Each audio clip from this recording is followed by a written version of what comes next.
আচ্ছা 2 times I disconnected because আমার sounds নিয়ে প্রবলেম হচ্ছিল, তো এটা ফাইনাল টাইম আমি এলাম। এবার দেখো তোমরা সাউন্ডসে কিছু ইমপ্রুভমেন্ট পাচ্ছ কিনা, একটু আমাকে কোঅপারেট করো। আই এম রিয়েলি সরি, এই ইস্যুসগুলো তো লেগেই থাকে লাইভ সেশন হলে, তো জানো তোমরা সেটা, একটু কোঅপারেট করে নাও। অ্যান্ড আমাকে প্লিজ একটু কনফার্মেশন দাও যে এবারে কি প্রপারলি শোনা যাচ্ছে। এবারে সীতা লিখছে ক্লিয়ার, আচ্ছা অলিভিয়া লিখছে এবার ক্লিয়ার, এবার ঠিক আছে দিদি লিখছে দিয়া দাস, বেশ তাহলে এবার আর কোনো প্রবলেম নেই সাউন্ডে, এবার ঠিক আছে। মেঘরাজ লিখছে ওকে, থ্যাংক ইউ। মৌমিতা লিখছে অল ক্লিয়ার, আচ্ছা পিউ লিখছে একদম ঠিক আছে এবার, ওকে যাক থ্যাংক ইউ থ্যাংক ইউ, তোমাদের ধৈর্য ধরার জন্য থ্যাংক ইউ। অ্যান্ড আমাকে একটু এইভাবে রেসপন্স না করলে আমি তো বুঝতে পারি না যে তোমাদের কি প্রবলেম হচ্ছে। এই জন্যই না লাইভ করাকালীন অনেকে বলে না যে দিদি তুমি কমেন্ট সেকশনটা পুরো টোটালি অফ করে দিয়ে লাইভ করো। কমেন্ট সেকশন অফ করলে আমি নিজে বুঝতে পারবো না, আমি আমার মতন করে বকে যাব, ওপাশের মানুষের কি অসুবিধা হচ্ছে, সে আদৌ আমার কথা শুনতে পাচ্ছে কি পাচ্ছে না সেগুলো নিয়ে কোনো কথা হবে না। এবারে শম্পা মণ্ডল লিখছে যে খুব ভালো শোনা যাচ্ছে। জয়শ্রী ঘোষ লিখছে যে ক্লিয়ার। দিদি আমার হোয়াটসঅ্যাপে মেসেজটা একটু রিপ্লাই দিও, দিয়া আমি তাহলে মিস করে গেছি, তুমি আমাকে একবার নক করবে, আমি দেখে নেবো। হ্যাঁ তুমি কি কমেন্ট মানে কি টেক্সট করেছো আমি দেখিনি। আচ্ছা দিদি আজ আমার বার্থডে, প্লিজ উইশ মি। কে লিখছে? দেবারতী ঘোষ। চলো দেবারতীকে আমরা সবাই মিলে আমাদের পুরো এসবিজির ফুল টিমের তরফ থেকে অ্যান্ড আমার শ্রেয়া সেনগুপ্তাচার্য ব্লগসের আমি এবং আমার সমস্ত ভিউয়ার্সদের তরফ থেকে তোমাকে বার্থডের অনেক অনেক অনেক শুভেচ্ছা। Many many many Returns of the day. Happy happy birthday, খুব ভালো থাকো, খুব ভালো করে কাটাও, মজা করে আজকের দিনটা এবং পুরো বছরটা কাটিয়ে দাও। অনেক অনেক শুভেচ্ছা রইল। হ্যাঁ আচ্ছা এখন ঠিক আছে। নন্দিনী দেব লিখছে এবার ঠিক আছে। বুলু দাস লিখছে এবারে একদম আগের মতো শোনা যাচ্ছে। ওকে সো যখন একদম আগের মতো শোনা যাচ্ছে আর একদম লেট করবো না, যেটা বলছিলাম যে আইপিএল চলাকালীন এখন আপাতত 26 মে অবধি আমরা একটু ভূতের গল্পের দিকটা একটু শর্ট সেশনসে যাবো। হ্যাঁ কেননা এখন সবাই একটু খেলা নিয়ে মেতে রয়েছে, ম্যাক্সিমাম রিকোয়েস্ট আসছে যে দিদি এখন একটু কম করে ভূতের গল্প বলো, কারণ খেলাটা চলছে, খেলাটা শেষ হয়ে গেলে আবার জমিয়ে গল্প শোনা যাবে। তো কোনো ব্যাপার না, আমরা একটুখানি অল্প অল্প করে গল্প শুনি, কারণ এখন মোটামুটি ম্যাক্সিমাম লোকই খেলায় দেখছে আই থিঙ্ক সো। তো যাই হোক সেটা কথা না, আমরা যারা আড্ডা মারবো তারা তো আড্ডা মারবোই, আমাদের আড্ডা তো থামবে না, তো আমাদের গল্প চলবে। বা যারা যারা মনে করছো যে মানে এইগুলো রয়ে গেল রেকর্ডেড, পরেও শুনে নিতে পারবে। ওকে আচ্ছা তোমার প্রোফাইলে কিছু হয়েছে গো, নোটিফিকেশন আসে না, পোস্ট রিচও কি কম নাকি? এটা শুধু আমার ক্ষেত্রে নয়, এখন সব ইউটিউব ফেসবুকে এই প্রবলেমটা প্রত্যেকের ক্ষেত্রেই হবে। আইপিএল চলা পর্যন্ত রিচ ডাউন থাকবে, এটা কিছু করার নেই। হ্যাঁ আইপিএল ইলেকশন এই পার্টটা যতদিন না কভার আপ হচ্ছে কেউ এটা নিয়ে অত বদল না কত ভিউজ হচ্ছে না হচ্ছে। আর প্রথম কথা হচ্ছে পোস্ট করলে আমার মনে হয় এই মানে বদরেশনটা রাখাটাই উচিত না। তোমার মতন করে মনের খুশিতে তুমি তোমার প্রোফাইল মেনটেন করতে থাকো, এন্ড অফ দ্য ডে দেখবে যখন আবার রিচ আপ হবে তো তখন সব ঠিক হয়ে যাবে। তো অত ওটা মাথা লাগিয়ে কাজ করা যায় না। If it is your passion তুমি তোমার মতো কাজ করতে থাকো। তো এখন ইউটিউব বা ফেসবুক প্রত্যেকে তোমরা অনেকেই কাজ করছো, তো সেই জন্য আমি বলে দিচ্ছি যে সব জায়গাতেই রিচ ডাউন থাকবে আপ টু তোমার আইপিএল হচ্ছে 26 মে, তারপরেও ইলেকশন ক্রাউডটা যতদিন না যাচ্ছে, মোটামুটি ইলেকশনের রেজাল্ট আউট হয়ে গেলে তারপরে দেখবে আবার এই যে রেগুলার যে ধরনের অনুষ্ঠানগুলো আছে, ভূতের গল্প বলো বা অন্যান্য রোস্টিং ভিডিওস হ্যান ত্যান বা রান্নার ভিডিও, এগুলোর আবার রিচ আপ হবে হচ্ছে তোমার ইলেকশনের পর থেকে। কারণ আমাদের মানুষের একটা ওই কারেন্ট অ্যাফেয়ার্সের উপর অ্যাট্রাকশনটা বেশি থাকে, আমরা সেগুলো শুনতে বা যখন খেলা চলছে তখন সেটা দেখতে বেশি ইন্টারেস্টেড হই। হাই আন্টি আমার গল্প কবে বলবে? রিটিজা তোমার গল্পটা আমি রেডি করে রেখেছি, আজকে বলবো না বেটা, কিন্তু আমি বলবো নেক্সট উইকে বলবো। আজ কি গল্প শুনবো আমরা? আজকে প্রচুর গল্প শুনবো, প্রচুর স্টক প্রচুর আছে আমার কাছে, কি শুনবি খালি বল। আজকে কি ভূতের গল্পের উপরেই থাকবো? একদম জমজমাট ভয়ের কিছু ভূতের গল্প বলি, ইন্টারেস্টিং ভূতের গল্প বলি। তবে আবার বলছি আমি কিন্তু এখন ছোট ছোট সেশনস করবো, তো একটু ছোট ছোট গল্প সিলেক্ট করেছি, খুব বড় লেন্দি গল্প এখন আমি বলবো না, ঠিক আছে? আচ্ছা তোমাকে গল্প পাঠিয়েছি হোয়াটসঅ্যাপে। আচ্ছা নন্দিনী আমি একটু চেক করে নেবো, আমি এখনো পর্যন্ত দেখিনি। হ্যাঁ বেশ অনেক গল্প শুরু করব, তার আগে চটপট বলি আমার আজকের এই কমফোর্টেবল টি শার্টটা, যেটা আমার ভীষণ পছন্দ হয়েছে, মেন পছন্দ হয়েছে এই ফ্রিলসটার জন্য। আমার এই ফ্রিলস দেওয়া যে কোনো ক্রপ টি শার্ট পরতে খুব ভালো লাগে, তো এই ফ্রিলসটার জন্য আমার এই ক্রপ টিটা অসাধারণ লাগছে দেখতে। তো এটা আমি জিন্সের সাথে যদিও ক্যারি করেছি, বাট যেটার সাথে আমাকে রূপকথা বুটিক থেকে এটা পাঠানো হয়েছিল এটার সাথে, এটা একটা হট প্যান্ট বলতে পারো, কিন্তু এটা হট প্যান্ট লেন্থে আসছে না। না, এটা কাইন্ড অফ একটা স্কার্ট লেন্থে এসে যাচ্ছে, মানে মিনি স্কার্ট লেন্থে চলে আসছে, এটা কিন্তু হট প্যান্ট লেন্থে আসছে না। তো তোমরা যারা এই ধরনের ক্যাজুয়াল ড্রেস আপ করো, বা বিশেষ করে আমি জানি যে আমার লাইফে প্রচুর এমন মানে বাচ্চারা দেখে, মানে যারা স্কুল গোয়িং বাচ্চা 7-8-এ পড়ে, তাদের জন্য তো এগুলো ভীষণ ফ্রেন্ডলি একটা অ্যাটায়ার। তো এগুলো তারা ভীষণ ভালোভাবেই এখন ক্যারি করতে পারবে। 6-7-এর ছোটো ছোটো বাচ্চারা, হয়তো একটু যারা ওয়েল ডেভেলপড হয়ে গেছে, তাদের জন্য এই সাইজটাও ইভেন পারফেক্ট হয়ে যাবে, ঠিক আছে। তো এটা একটা ভীষণ কুল, ভীষণ সুন্দর দেখতে একটা hot pant, along with this crop T shirt, যেটাতে খুব সুন্দর ফ্রিলস দেওয়া আছে। আমি পরে এটা রিলসে ডিসপ্লে করে দেব। তো এটা আমাকে আজকে পাঠিয়েছে রূপকথা বুটিক থেকে। আমি একবার বলে দিচ্ছি, অনন্যা পাল, 7604015969। আই রিপিট, 7604015969, এটা অনন্যার নাম্বার। অনন্যার নাম্বারে তোমরা যোগাযোগ করে বিভিন্ন ট্র্যাডিশনাল গাউনসও ওর কাছে বিশাল কালেকশন রয়েছে। এছাড়াও ওর কাছে কুর্তি থেকে স্টার্ট করে রেগুলার ওয়্যার্সের শাড়ি থেকে স্টার্ট করে এভরিথিং। ইভেন ওর কাছে বুটিক যেহেতু, তো আমি আগেও ওর শাড়ি ডিসপ্লে করেছিলাম, যেখানে তুমি তোমার চয়েস ওয়াইজ মলমলের সাথে কলমকারি, ঢাকাই বা পিওর সিল্ক সমস্ত কিছু কাস্টমাইজড ওয়েতে মিক্স করে সুন্দর সুন্দর কম্বাইন্ড মানে বুটিকের তুমি ডিজাইনার শাড়িও পেয়ে যাবে। তো বিভিন্ন রকমের কালেকশন আছে। আগে আমি ওর শাড়ি কুর্তি দেখিয়েছি, তো আজকে আমি ওর একটা ওয়েস্টার্ন কুর্তি, মানে ওয়েস্টার্ন সেট ডিসপ্লে করলাম। তো আশা করি তোমাদের ভালো লাগবে। আর যারা ওয়েস্টার্ন ক্যারি করো তাদেরকে বলবো তোমরা ডেফিনেটলি ওর কাছে একবার ওর কালেকশন দেখে নিতে পারো। এটা একদম পিওর জিন্সের আছে, এক্সট্রিমলি গুড ম্যাটেরিয়াল। আর এই ওপরে যে আমি ক্রপ টিটা পরেছি, এটা তো তোমরা সবাই ইউজ করতেই পারো। যা মানে আমরা জিন্সের সাথে তো এরকম টি শার্ট সবাই ব্যবহার করেই থাকি। আমার সব থেকে ফ্রিলসটা খুব ভালো লেগেছে, and I am feeling so good. আজকে এত গরম, আমি ভাবছিলাম কোন ড্রেসটা পরবো, তারপরে ভাবলাম না, আজকে আমি রূপকথা বুটিকের এই ড্রেসটাই পরি, এটাই একদম পারফেক্ট, কারণ এটা প্রচণ্ড কমফোর্টেবল। তো আবার বলে দিচ্ছি, 7604015969 এই নম্বরে যোগাযোগ করে তোমরা কিন্তু ওর কাছ থেকে এরকম হিউজ ওয়েস্টার্নের কালেকশন দেখে নিতে পারবে। আরও একটা ব্যাপার, সেটা হচ্ছে স্বাগতার কদিন আগে আমি অনেকগুলো তোমার কসমেটিক্স প্রোডাক্ট আমি ডিসপ্লে করেছিলাম, এবং আমি বলেছিলাম যে স্বাগতার কাছে মাত্র 200-এর মধ্যে মিয়নের ও আমাকে একটা বানানা পাউডার পাঠিয়েছিল, যেটা আমি জানতাম না কেমন, বক্সিং প্যাকেজিং সব খুব ভালো ছিল, কিন্তু আমি জানতাম না ওটা ইউজ করার পর কেমন হবে। আমি আজকে মানে আমি তো বাড়ি থেকে সেরকম বেরোই না, আজকে বেরিয়েছিলাম, একদম বাইরে প্রচণ্ড গরম, প্রচণ্ড তাপমাত্রা ছিল।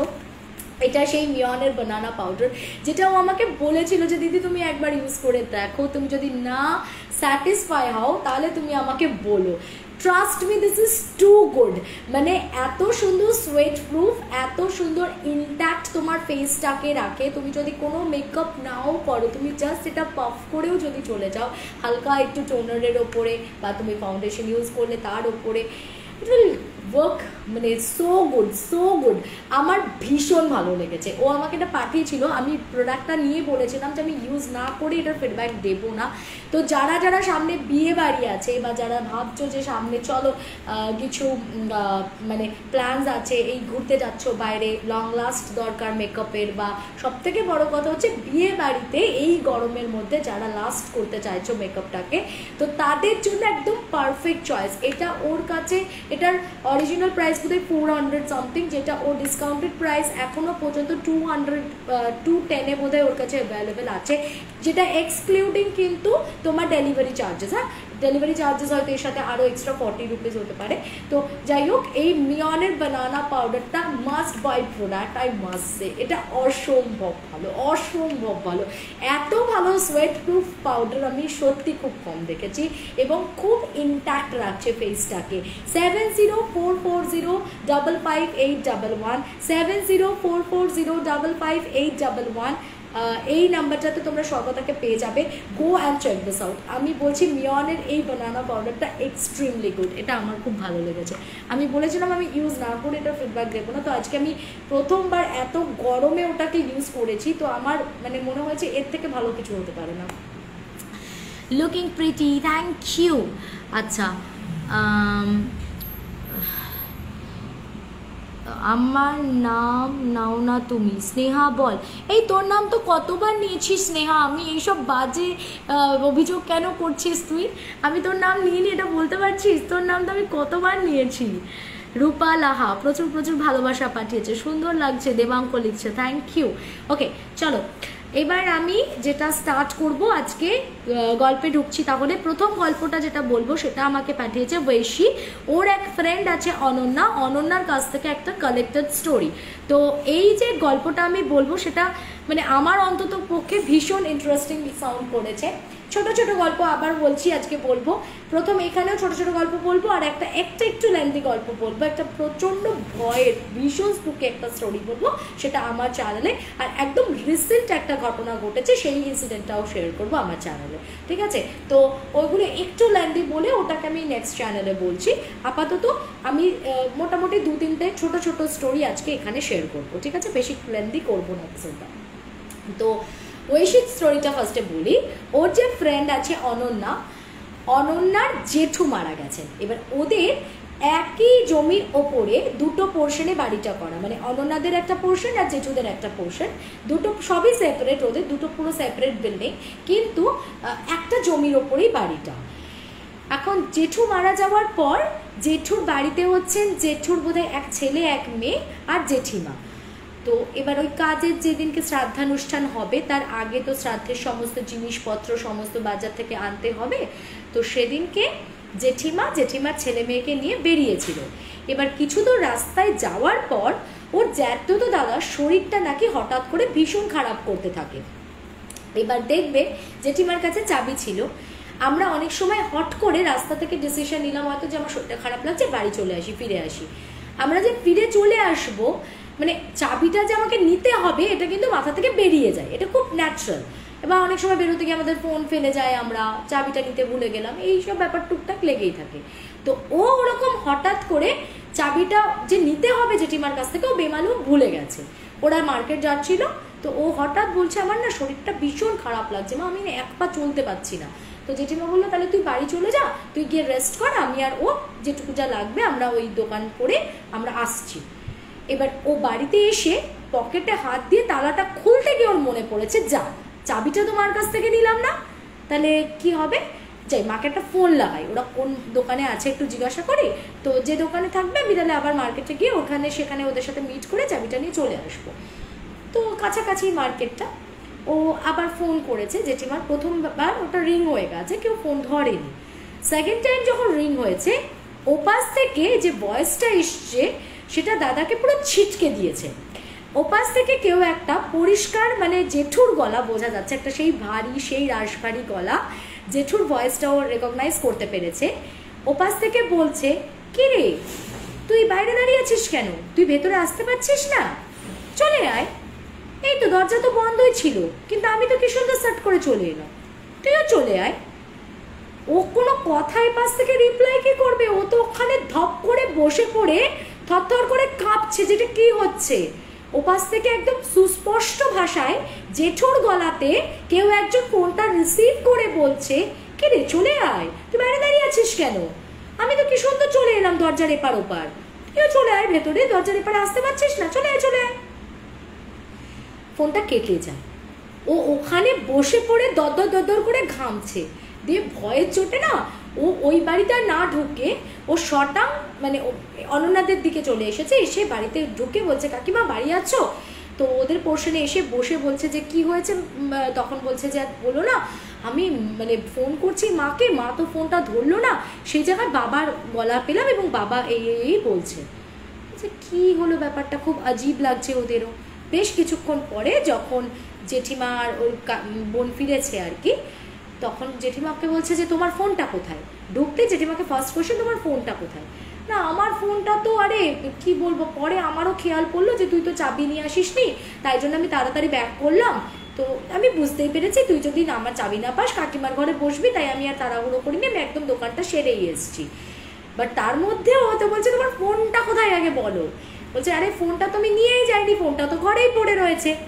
ওরা যখন দরজা খুলে ভেতরে ঢুকেছে দেখছে খাটের ওপরে কাকিমা মানে জেঠিমার ফোনটা পড়ে রয়েছে, কল লিস্টে যখন চেক করেছে দেখছে সত্যি সত্যি ওখানে রিসিভড কল ওই 35-40 সেকেন্ডসের ইভেন যে কথা হয়েছে সেটাও কল হিস্ট্রিতে রয়েছে। ওদের প্রচণ্ড ভয় লাগে এই ইনসিডেন্টটা। তো সঙ্গে সঙ্গে ওরা পুরোহিত মশাইকে ডাকে।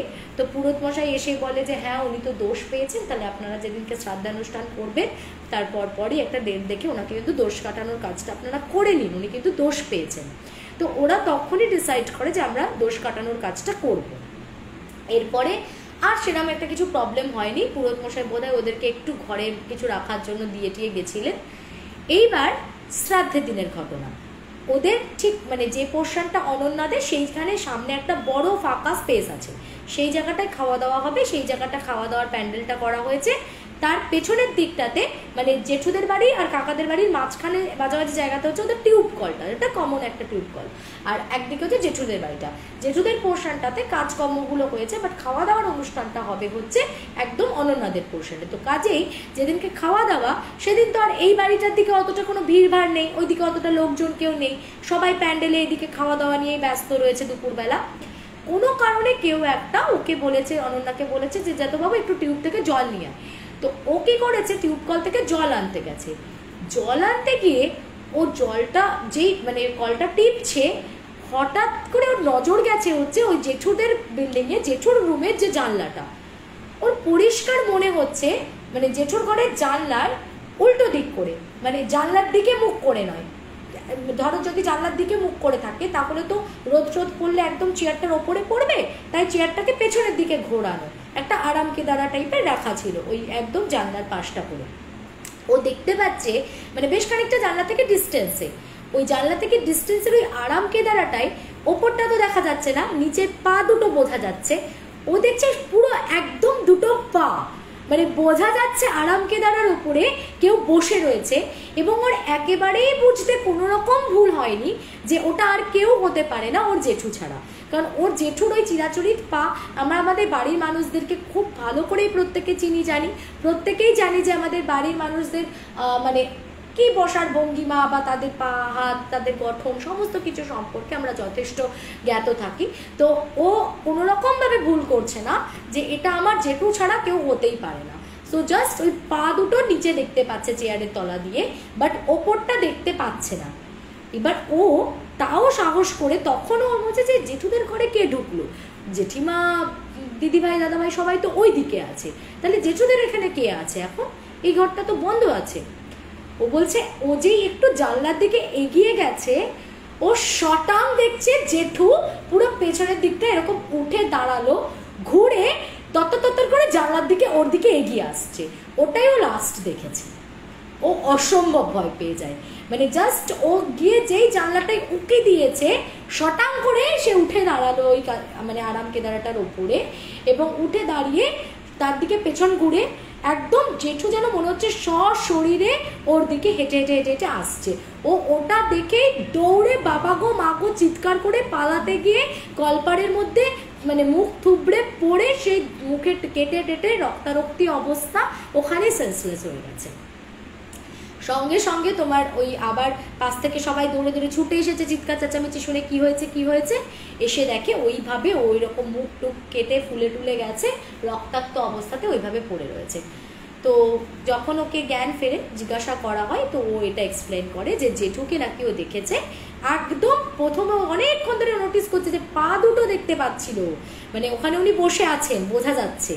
তারপরে যেই ও উঠে এরকম ঝুঁকেছে জানলার দিকে অমনি নাকি উনি হেঁটে তত্তর করে ওর দিকে হেসে হাসতে হাসতে আর কি এগিয়ে আসছিলেন।